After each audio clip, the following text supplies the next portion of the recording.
For decades, Princess Anne has been the model of restraint, a woman of discipline, duty, and quiet steel. But that image shattered this week, when the only daughter of the late Queen Elizabeth II broke her silence with a thunderous accusation that has sent Buckingham Palace spiraling into its most serious internal crisis in years. "My brother is not in full possession of his judgment," Anne declared, her voice cold and measured, in what insiders describe as a direct confrontation with senior palace officials. No sovereign of sound mind would give away what generations have built to those who neither earned nor understand it. Her words, brief yet blistering, cut through the ancient walls of St. James's Palace like a blade. For the first time in modern royal history, a senior member of the Windsor family has publicly questioned the mental clarity of a reigning monarch, King Charles III, and more explosively, the legitimacy of his newly rewritten will. According to multiple senior palace aides who spoke to the London Standard under condition of anonymity, the crisis began when Anne learned that Charles had amended his personal will and restructured sections of the Royal Trust, the legal body that holds the Crown's private estates and heritage properties. The amendments, prepared in secret by royal solicitors and reviewed only by a small circle of advisors, were said to transfer partial control of several royal estates and assets to Queen Camilla and her son, Tom Parker Bowles. Among the properties reportedly listed was Birkhall Estate in Scotland, a beloved retreat once owned by the late Queen Elizabeth, and a substantial portion of Sandringham's art collection, estimated at over £85 million. Anne's reaction was immediate and unprecedented. She called it an act of betrayal, said one senior household source, not just against the family, but against the monarchy itself. Behind closed doors, the tension has escalated into what insiders now call the Windsor Rebellion, a rare alliance between Prince William, Princess Anne, and Princess Catherine against the growing influence of Camilla and her family over royal finances and legacy assets. William, described as visibly shaken but resolute, reportedly told close aides that he will not claim a single pound of personal inheritance if it means the historic estates of the Crown fall into private hands. "These lands belong to Britain," he said during a private meeting at Kensington Palace. "They are not bargaining chips in a marriage contract. IMO."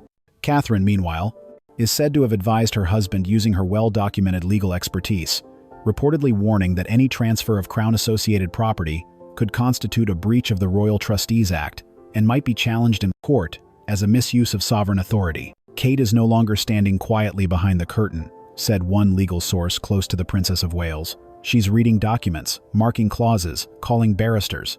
She's not just a princess, she's acting like a constitutional guardian." Princess Anne's statement, though measured, carried a personal sting aimed directly at Queen Camilla, a woman she has long tolerated but never embraced. For years, Anne remained neutral through her brother's second marriage, but palace insiders reveal that her patience has worn thin after learning that Tom Parker Bowles, Camilla's eldest son, allegedly used royal trust funds to pay off massive gambling debts through an intermediary company based in Monaco. Worse still, Anne reportedly uncovered documents suggesting that Camilla had discreetly approved the sale of several acres of land adjoining Balmoral Estate, once part of a private conservation zone established by Queen Elizabeth II, to a foreign investment firm registered in Dubai, disguised as a sustainability partnership. The transaction, now under internal audit, is said to have generated millions in undisclosed profit for a holding company connected to Tom Parker Bowles' business network.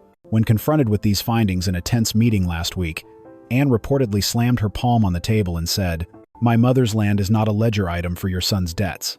The accusation left the room in silence. Camilla, according to one aide, burst into tears, then fury, shouting that Anne was tearing the family apart. But Anne's response was ice cold. The family is already torn by greed. King Charles, meanwhile, has maintained a stony public silence. He has not addressed the allegations, nor has he confirmed or denied revisions to his will. However, sources describe him as frail, fatigued, and increasingly dependent on Camilla's counsel, particularly following his ongoing health struggles. This vulnerability, Anne's allies claim, is precisely why she believes the will was rewritten under undue influence. "The king has been under immense physical and emotional strain," a retired courtier confided. Anne's position is that his decisions were not fully his own, and that Camilla's household exerted undue pressure at a time of weakness. Within the walls of Buckingham Palace, preparations are now underway for what one senior official called the most delicate royal containment operation since the abdication. A small crisis council headed by William, Anne, and Catherine has been formed to suspend the execution of the new will, pending formal review. Meanwhile, The royal guard has reportedly been placed on heightened alert following an incident involving Tom Parker Bowles attempting to leave the country under the guise of a business trip, with palace investigators claiming he may have been moving offshore assets tied to the disputed transactions. The British public, stunned by these developments, has responded with a mixture of disbelief and anger. On social media, hashtags such as #SaveTheCrown, #CamillaClaus, and #AnneTheLioness have begun trending globally. The House of Windsor, once a symbol of continuity, now teeters on the edge of open civil war. As the House of Windsor grapples with the moral thunderclap of Princess Anne's defiance, palace investigators have begun to pull at the tangled threads of a quietly orchestrated operation. One that, if proven true, would mark the most severe financial breach in the Crown's modern history. At the center of it all is Queen Camilla. Not merely a consort in the background, Camilla has, according to multiple palace auditors, operated a parallel network of influence and control a shadow treasury, as one insider described it, built on personal connections, charity fronts, and backdoor property dealings. Camilla didn't just marry into the monarchy, said one former Kensington aide. She embedded herself like a root system, using relationships and loyalties to wrap her fingers around the royal infrastructure. The revelations began with a routine audit of Clarence House Charitable Trust, a fund originally established to support arts education, rural development, and mental health initiatives under Prince Charles's patronage. But what the auditors discovered was a trail of redirected grants, obscured through loosely structured shell companies tied to Camilla's former social circle, including an art consultancy firm owned by her cousin, and a property holding group in Jersey linked to Tom Parker Bowles, her son. Between 2020 and 2024, over £9.2 million was quietly moved between charity-adjacent organizations, often disguised as development loans or consultancy retainers. These transfers bypassed royal financial oversight, something that only became apparent when Catherine, armed with her legal education and relentless precision, cross-checked the trust's official annual report with bank statements obtained through private counsel. Catherine spotted the discrepancy within an hour, said a palace attorney. She highlighted 3 payments, labeled as rural garden restoration, that went directly to a company co-owned by Tom's former bookmaker. That's not gardening, that's laundering. In late September 2024, just weeks after completing her final round of chemotherapy, Princess Catherine traveled to Balmoral with William and Anne for what aides now describe as a decisive intervention.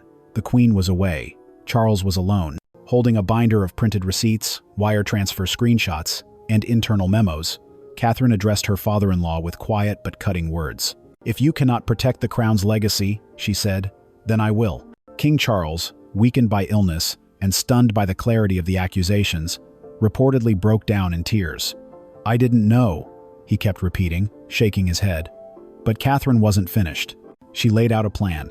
Freeze all accounts associated with Tom Parker Bowles, launch a full royal treasury audit, transfer oversight of trust-related assets to William and Anne, and block any amendment to the sovereign will until Charles was medically cleared by 2 independent specialists. Charles hesitated. Catherine, according to an eyewitness, stood up and walked to the window of the drawing room, overlooking the Scottish Highlands, then turned back and said, "This monarchy has outlived 2 world wars, a divorce scandal, and 1,000 whispered betrayals.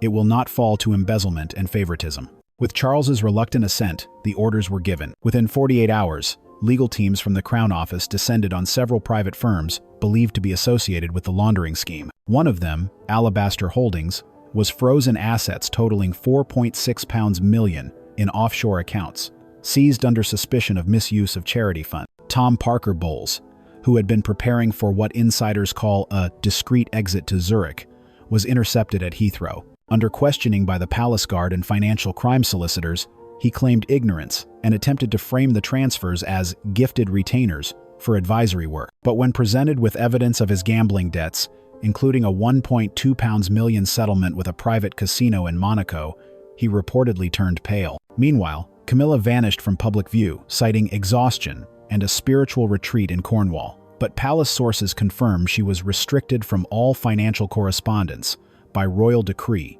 with a public appearance ban lasting through the winter season. According to 2 palace staff members present at a crisis meeting between Charles, Camilla, and their legal counsel, the Queen Consort snapped upon learning her son might face formal criminal charges. "She screamed at Charles," one staffer recalled, said he was a coward for letting that girl run the monarchy. That girl, of course, was Catherine, whose rise from duchess to de facto enforcer of royal legacy now appears undeniable. In the days following, Camilla reportedly attempted to reinstate her authority, demanding access to her correspondence, arguing the crown estate held no moral right to block her son's inheritance. But Princess Anne, backed by William, invoked the rarely used Clause 9 of the Sovereign Trust Charter, authorizing emergency custodianship of all trust assets in cases of mental or constitutional instability of the reigning monarch. Camilla's response was chilling. "You will regret this," she said, staring directly at Anne across the conference table. Anne's reply, "Only if we fail." As of now, the Crown has initiated 3 independent investigations: a full forensic audit of Clarence House Charitable Trust, a legal review of Charles's will to determine if undue influence or mental incapacity factored into its drafting, a criminal inquiry into Tom Parker Bowles's financial activity, including possible fraud, conspiracy, and misuse of sovereign resources. Catherine has since been appointed to a special internal royal panel tasked with modernizing asset governance and transparency measures. "It's not about vengeance," she reportedly told aides. "It's about ensuring this institution survives the century intact." The revelations didn't stay within the palace walls for long. Within hours of the first frozen assets and legal filings, whispers became headlines. The British press, long accused of walking on eggshells around Queen Camilla, exploded with front-page coverage. Words like embezzlement, crisis, and betrayal dominated every newsstand. The Guardian questioned, "Can the monarchy survive another scandal, this time from within?" The Daily Mail, typically more sympathetic to Charles and Camilla, published a rare rebuke. "If even Princess Anne has drawn a line, we must ask what that line truly represents: a return to dignity, or a final gasp before collapse?" Meanwhile, social media became a battleground. The hashtag #WindsorReckoning trended globally within 6 hours, with over 8 million mentions in the first 48 hours. Public sentiment split into 2 camps: those defending the legacy of Queen Elizabeth and Diana, and those demanding accountability, regardless of royal blood. But amid the noise, 3 voices rose above the rest. Videos of Catherine standing outside a community health center just days after the scandal broke, smiling, composed, and clearly in control, went viral. In one clip, she tells a young girl, "Courage isn't being fearless, it's doing what's right even when it's hard." And public trust in the Princess of Wales soared. Polls showed a 38% increase in approval ratings, making her the most respected royal after Queen Elizabeth II. While William avoided public comment, his actions spoke louder. He canceled a scheduled private hunting retreat, held 3 emergency meetings with the Privy Council, and ordered a complete review of all royal financial portfolios, something unseen since the early reign of George VI. Known for her stoicism, Princess Anne stunned commentators with a brief, razor-sharp statement: "My mother built this monarchy on duty and honor. We will not allow it to be undone for silver and whispers." Her words ignited a national debate about legacy, responsibility, and the cost of protecting those deemed above the law. By the end of the week, members of Parliament from Labour and Tory alike were calling for increased financial transparency for all royal trusts. A formal committee hearing was proposed, and pressure mounted on King Charles to publicly address the scandal. But Charles remained silent. Camilla remained unseen. Tom Parker Bowles remained, wanted reportedly having fled the country just hours before royal guards attempted a second interview. And Catherine? She remained visible, unshaken, and determined to finish what she started. It wasn't the treasury that shook first, it was Balmoral. Scotland's hallowed royal retreat had always been seen as the Queen's personal sanctuary, a place of rest, not politics. But in the fall of 2025, it became the unlikely epicenter of a royal counteroffensive. It began with a midnight helicopter arrival. Under the cover of darkness, Princess Anne landed on the estate grounds, flanked by 2 of her most trusted aides. Not long after, Prince William and Catherine arrived via unmarked motorcade. The press never saw them. Their trip was unannounced even to palace staff. By dawn, the estate had been quietly secured by select units of the Royal Security Force, loyal to Anne and William. Their mission was clear: halt all transactions, communications, and property transfers originating from Balmoral until the legitimacy of the new will could be reviewed. Anne's first act: freeze the deed that had just transferred partial rights of the estate's woodland to a Luxembourg-based investment group, a deal traced directly back to Tom Parker Bowles, operating through a shell trust. Balmoral does not belong to Camilla, it does not belong to Tom. It is part of the cultural and historical bloodstream of this nation, Anne reportedly told her staff. The central point of the crisis remained King Charles's revised testament, quietly drafted over the summer and signed on a day when, as insiders later testified, the monarch was heavily sedated during a post-cancer treatment phase. The document, shockingly, proposed transferring oversight of Sandringham to Camilla for legacy management, allocating a 15% stake in the Royal Art Trust to the Parker Bowles family, liquidating Crown Collection artifacts for private philanthropic redistribution. These actions bypass the sovereign grant framework, the Royal Marbles Act of 1862, and the Queen Consort Transparency Charter, all long-standing laws and customs requiring royal consensus. Princess Anne, Catherine, and William had not been consulted. They were infuriated, but while Anne took charge on the ground, it was Catherine who devised the legal strategy that would deliver the most decisive blow. Armed with her deep understanding of inheritance law and legal precedent within the Royal Court of Justice, Catherine swiftly initiated a writ of injunction not against Charles, but against the solicitors who drafted the document. She argued that the will was signed under medical duress. The signatories failed to confirm sound mind and independent counsel. The document threatened intergenerational public assets safeguarded under historical acts dating back to George V. Catherine's legal team, led by a coalition of royal constitutional lawyers and a retired Lord Chancellor, issued a 72-hour freeze on all transactions involving Crown property. It worked. Even the most loyal of Charles's aides, now frightened by the possibility of criminal complicity, backed away from further action. When word reached Camilla, who had remained at Clarence House through the escalating tensions, she reportedly refused to believe the will could be frozen. In a dramatic phone call to Charles, intercepted by palace insiders, she demanded, "You gave me your name, your future, your crown. I won't let them take it from me." But by then, she had already lost her most important ally, her son. Tom Parker Bowles, now on an Interpol red notice, had disappeared from the south of France. Investigators believed he had been attempting to sell a portion of royal land rights, land he had no authority to touch, to clear personal gambling debts in Monaco. His last confirmed location, Geneva Airport, boarding a flight to Dubai under a false name. With the legal doors closing and the monarchy's foundation shaking, Prince William made his position clear. In a rare, direct address to the Privy Council delivered from Balmoral's war room, he stated, "The monarchy stands or it crumbles, but it will not be rented, it will not be bought, not in my reign." The room was silent. Anne nodded. Catherine placed the original Elizabeth II seal ring onto the table before him, the same ring Her Majesty had once entrusted to her daughter and granddaughter-in-law during a private vow to guard the soul of the crown.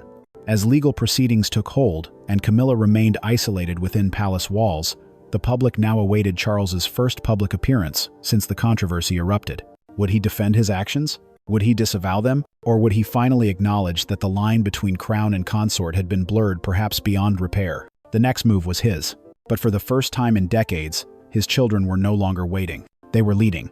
For over 2 decades, Queen Camilla had transformed from royal pariah to queen consort, a woman who defied tradition and clawed her way into the institution from which she had once been exiled. But now, that ascent ended in freefall, and the crash was public, brutal, and final. Following the injunction led by Catherine and the full backing of Princess Anne and Prince William, Camilla found herself isolated within her own home. Her usual circle advisors, stylists, social secretaries began resigning one by one. Even Charles's long-trusted equerry, who once stood by Camilla during the Queen's coronation, quietly left his post. What remained were empty corridors, locked vaults, and whispers especially about Tom Parker Bowles, now considered a fugitive. Camilla's calls to Charles were monitored after security protocols were restructured by Anne's office. For the first time, the Queen Consort was no longer able to operate independently. Every financial transaction, every meeting, every visitor, all required sign-off. She was queen in name only, said one palace insider. Her influence evaporated overnight. British media had once protected Camilla to some extent, not out of affection, but out of respect for Charles. Now, with William asserting control and the nation's sympathies firmly behind Catherine, the tone shifted. Headlines blared. Queen under fire, secret deals, royal betrayals, and the will that shook Windsor. From consort to crisis, the fall of Camilla's court. Royal reckoning, how Catherine and Anne stopped the Queen's coup. Editorials on both sides of the Atlantic condemned the monetization of the monarchy, the weaponization of inheritance, and the idea that ancient royal properties could be privatized for personal gain. Camilla, once the master of quiet manipulation, found herself caught in a media storm she could no longer control. It was Princess Anne who summoned the emergency royal conclave at Buckingham Palace, just days after William's Balmoral address. Present were William, heir to the throne; Catherine, Princess of Wales; Princess Anne; 3 senior Privy Council members; a constitutional expert; and finally, Camilla. Charles did not attend. His health, still fragile, left him in seclusion under physician orders or, some whispered, his own retreat from shame. The confrontation was not theatrical. It was surgical. Anne produced documents proving that Camilla had attempted to authorize the transfer of Elizabeth II's Balmoral archive collection to a private buyer. The paperwork bore Tom's signature and Camilla's silent approval. "This was never yours to give," Anne stated, "nor to sell, nor to tarnish." Catherine calmly presented a forensic accounting report exposing missing funds from a cultural preservation grant money tied to a royal restoration project which had quietly disappeared into a trust account connected to Camilla's cousin. William added only one sentence: "What you built was not a legacy, it was a ledger." Hull. Witnesses inside the meeting described Camilla as first defiant, then defensive, and finally hysterical. She reportedly threw a silver document tray against a cabinet, screamed that she had earned every brick of this palace, and accused Catherine of being a calculating little duchess who thinks kindness is a strategy. When Anne reminded her that it was the Queen herself who named Catherine the soul of the crown, Camilla lost control. "You don't get it," she snarled. "I was supposed to be remembered." Her voice echoed off the centuries-old walls. Then came the sentence that silenced the room. "You will be remembered," Anne said coldly, "as the last one who tried to steal a throne and failed." In the aftermath of that meeting, a series of rapid, decisive changes were implemented by the royal household. Camilla was removed from all ceremonial duties. Her access to royal funds was formally suspended. Her role as patron to cultural and historic trusts was revoked. The title Queen Consort was retained in name, only no longer used in public documents. An official statement from William's office declared, "The crown exists to serve the people. Those who forget that do not serve it." No further comment was offered. Public sentiment, already frayed from months of royal scandal, exploded into commentary, protests, and demands for further transparency. Social media exploded with hashtags: number, stand with Catherine; number justice, for the crown; Camilla collapse. Charlotte, George, and Louis, the next generation, were increasingly held up as symbols of redemption, especially as the public revisited the dignity and duty shown by Catherine during her cancer treatment and recovery. The king remained silent, but insiders revealed that in the weeks following the scandal, he had requested a private meeting with Catherine. Whether that meeting ever occurred is unknown. But one thing became clear: William, Anne, and Catherine had redrawn the lines of power, and they were no longer asking for permission. The House of Windsor had endured war, abdications, divorces, and scandal, but rarely had it faced a storm quite like this. And yet, from the wreckage of betrayal and internal power struggles, emerged a remarkable trio who stood for more than titles and tradition. A mother who had survived cancer, a sister who had never wavered, a son who chose duty over blood. Together, Catherine, Princess Anne, and Prince William became the unlikely architects of a royal restoration, not through spectacle, but through principle. In a speech broadcast from Windsor Castle, Prince William addressed the nation directly, the first time a future king had spoken so plainly about the crown's internal failings. "We do not inherit greatness. We prove ourselves worthy of it every day, in every decision. That is the measure of our monarchy." He reaffirmed that all royal estates, archives, and cultural legacies would be permanently held in trust for the people, with independent oversight and transparency. He did not mention Camilla by name. He didn't have to. Despite months of chaos and whispers, Princess Catherine emerged radiant. In a surprise appearance at a women's health summit at Oxford, she took the stage wearing a simple navy dress. No tiara, no insignia, only purpose. There is strength in vulnerability. There is courage in healing. And there is dignity in choosing kindness over revenge.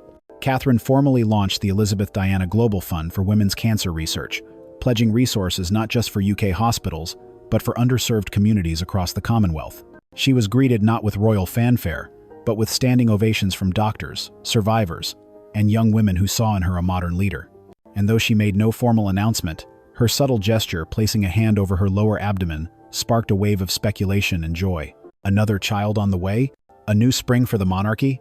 Perhaps both. In private, Princess Anne had always preferred horses to headlines. But when the crown was at risk, she did not hesitate. After Charles's will was ruled invalid under royal legal protocol, Anne was appointed by the Privy Council as custodian of royal holdings until William's eventual coronation. She took no payment, gave no interviews, and requested her name be removed from new medals. "This isn't about me," she told a close aide. "It's about the House of Windsor." Her steadfast presence, immune to trends, politics, or self-interest, earned her a new nickname among royal watchers: the Iron Rose. As autumn gave way to winter, the royal household quietly reset its rhythm. Tom Parker Bowles, facing charges of fraud, fled abroad. His whereabouts remain unknown. Camilla retired from public life and was last seen entering a private retreat in Wales. Charles, though still king in name, had fully transferred state duties to William by royal decree. The monarchy, stripped of illusion and scandal, now stood rebuilt, scarred but stronger. In a final image that captured hearts across Britain, young Princess Charlotte was photographed walking alongside her mother and grandmother Anne during a community outreach visit in Manchester. 3 generations, 3 women, 1 legacy. What is a crown, if not a reflection of its people? Not devils, not estates, not titles etched in Latin on crumbling parchment, but a promise renewed each generation to serve, to protect, and to endure. And in Catherine's grace, Anne's integrity, and William's resolve, the promise had been renewed. For the first time in a long time, the people believed again.